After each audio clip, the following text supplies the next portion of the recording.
السلام علیکم ورحمۃ اللہ وبرکاتہ۔ اعوذ باللہ من الشیطان الرجیم، بسم اللہ الرحمن الرحیم۔ اللہم صلی علی محمد وعلی آل محمد کما صلیت علی ابراہیم وعلی آل ابراہیم انک حمید مجید۔ اللہم بارک علی محمد وعلی آل محمد کما بارکت علی ابراہیم وعلی آل ابراہیم انک حمید مجید۔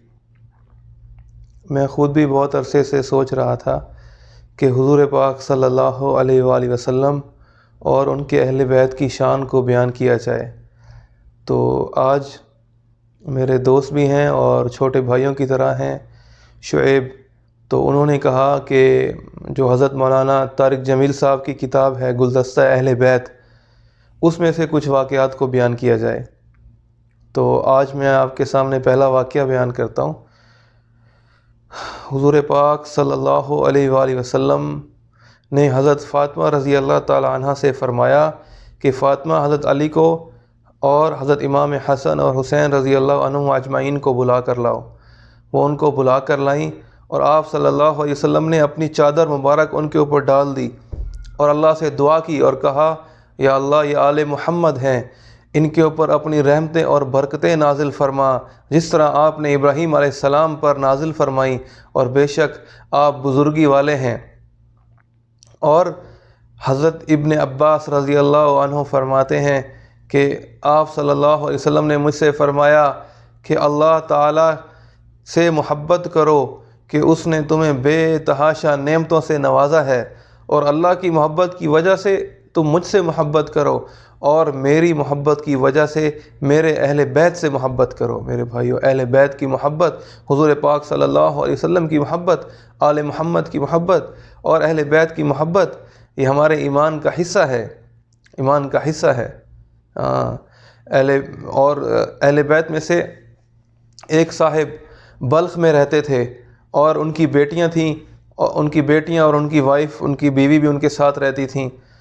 وہ غربت اور بیماری کی وجہ سے بہت پریشان حال تھے، اور اسی بیماری میں ان کا انتقال ہو گیا۔ اب وہ سید زادی اور ان کی بیٹیاں بلخ میں اکیلے رہ گئے، تو لوگوں کے خوف سے، لوگوں سے تنگ آ کر انہوں نے وہاں سے ہجرت کی اور سمرقند تشریف لائیں۔ جب سمرقند پہنچی تو وہاں پر شدید سردی تھی اور رات کا وقت تھا، اور وہاں پر دو مجمع لگے ہوئے تھے، ایک وہاں کا مسلمان حاکم تھا، ایک اس کا مجمع لگا ہوا تھا، اور ایک وہاں کا مشہور مجوسی تھا، اس کا مجمع لگا ہوا تھا۔ تو انہوں نے اپنی بچیوں کو مسجد میں ٹھہرایا، اور وہ مسلمان حاکم کے پاس گئیں اور کہا کہ میں سید زادی ہوں اور حالات سے پریشان اور تنگ ہو کر میں سمرقند آئی ہوں، میری مدد کرو۔ تو اس نے کہا، یہاں تو ہر دوسرا آدمی کہتا ہے میں سید ہوں، تو تم کوئی ثبوت پیش کرو، تم کوئی گواہ پیش کرو کہ تم سید ہو۔ تو وہ بیچاری واپس چلی گئیں۔ اب وہاں سے وہ مجوسی کے پاس گئیں اور مجوسی سے کہا کہ دیکھو کہ میں مسلمانوں کے نبی محمد صلی اللہ علیہ وسلم کی اولاد میں سے ہوں، اور حالات سے تنگ ہو کر، پریشان ہو کر ہجرت کر کے تمہارے شہر میں آئی ہوں، میری مدد کرو۔ وہ مجوسی فوراً اپنے گھر بھاگا، اپنی بیوی اور بچیوں کو بلایا، اور ان کو لے کر مسجد گیا، اور ان بچیوں کو، ان سید زادیوں کو وہ مسجد سے لایا، اور اس نے ان کو اپنے گھر میں پناہ دی، ان کے لیے کھانے پینے کا انتظام کیا، رہنے کا انتظام کیا، کپڑوں کا انتظام کیا، ہر چیز کا انتظام کیا۔ اب جب رات گزری اور وہ مسلمان حاکم سویا تو اس نے خواب دیکھا۔ اس نے کیا خواب دیکھا کہ قیامت کا منظر ہے، قیامت قائم ہو چکی ہے، اور حضور پاک صلی اللہ علیہ وسلم کے ہاتھ میں ایک جھنڈا ہے، اور آپ کے سامنے ایک بہت بڑا محل ہے۔ یہ حاکم حضور پاک صلی اللہ علیہ وسلم کے پاس جاتا ہے اور کہتا ہے، یا رسول اللہ صلی اللہ علیہ وسلم، یہ محل کس کا ہے؟ آپ نے فرمایا ایک مسلمان کا ہے۔ تو اس نے کہا، یا رسول اللہ میں بھی تو مسلمان ہوں۔ آپ نے کہا، اپنے مسلمان ہونے پر کوئی گواہ پیش کرو، میری بیٹی تیرے پاس آئی تھی، اور تو نے کیا کہا تھا کہ اپنے سید ہونے پر گواہ پیش کرو؟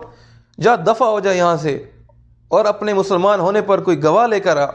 تب میں مانوں گا کہ تو مسلمان ہے۔ اس کی فوراً آنکھ کھلی اور وہ پریشان اور پریشانی کے عالم میں اس نے پورے شہر میں ان کو ڈھونڈنا شروع کیا۔ پتہ چلا وہ مجوسی کے گھر ہیں۔ جا کر آدھی رات کو مجوسی کا دروازہ کھٹکھٹایا اور کہا کہ اللہ کے واسطے وہ خاندان مجھے دے دے، اللہ کے واسطے وہ خاندان مجھے دے دے۔ اس نے کہا، مجوسی نے کہا کہ اب ایسا ہرگز نہیں ہو سکتا، اب ایسا ہرگز نہیں ہو سکتا۔ جو خواب تو نے دیکھا ہے وہ خواب میں نے بھی دیکھا ہے، جو خواب تو نے دیکھا ہے وہ خواب میں نے بھی دیکھا ہے۔ جب میں سویا اور میں نے خواب میں رسول پاک صلی اللہ علیہ وسلم کی زیارت کی اور میں نے اسی محل کو دیکھا، اسی محل کو دیکھا، اور حضور پاک صلی اللہ علیہ وسلم نے فرمایا تو نے میری بچیوں کو ٹھکانہ دیا، تو نے میری بیٹی کو ٹھکانہ دیا، یہ محل تیرا ہے اور تجھے اور تیرے خاندان والوں کو ایمان مبارک ہو۔ تیرے مقدر میں ایمان لکھ دیا گیا تھا اور میں مسلمان ہو چکا ہوں اور میرے سارے گھر والے مسلمان ہو چکے ہیں۔ اب یہ خاندان تجھے نہیں دے سکتا، میں اس خاندان کی برکات کو میں اپنی آنکھوں سے دیکھ چکا ہوں۔ میرے بھائیوں کی محمد سے وفات تو نے تو ہم تیرے ہیں، یہ جہاں چیز ہے کیا لوح و قلم تیرے ہیں۔ محمد کی محبت دین حق کی شرط اول ہے، اسی میں ہو اگر خامی تو ایمان نامکمل ہے۔ میرے بھائیوں، حضور پاک صلی اللہ علیہ وآلہ وسلم نے فرمایا میرا جی چاہتا ہے میں اپنے بھائیوں سے ملوں۔ صحابہ نے فرمایا ہم بھی تو آپ کے بھائی ہیں۔ آپ نے کہا تم تو میرے صحابہ ہو، میرے بھائی وہ لوگ ہیں جو تم سے کئی سو سال بعد آئیں گے اور مجھے بغیر دیکھے مجھ پر ایمان لائیں گے۔ ہمیں اپنا بھائی کہا اور کہا کہ میرے ان بھائیوں تک میرا سلام پہنچا دینا اور ان سے کہنا تمہارا نبی جاتے جاتے تم کو سلام کہہ کر گیا، ہر ایک کو سلام کہہ کر گیا۔ میرے بھائیوں، میرے نبی نے فرمایا کہ میرے بعد ایسے لوگ آئیں گے جو مجھے دیکھیں گے نہیں، بن دیکھے مجھ پر ایمان لائیں گے اور صرف مجھے دیکھنے کی خاطر وہ اپنا جان مال اہل و عیال اور سب کچھ لوٹانے کے لیے تیار ہو جائیں گے۔ میرے بھائیوں، حضور پاک صلی اللہ علیہ وآلہ وسلم اور اس خاندان کی محبت ایمان کا حصہ ہے۔ اللہ مجھے بھی نصیب فرمائے اور ساری امت کو نصیب فرمائے۔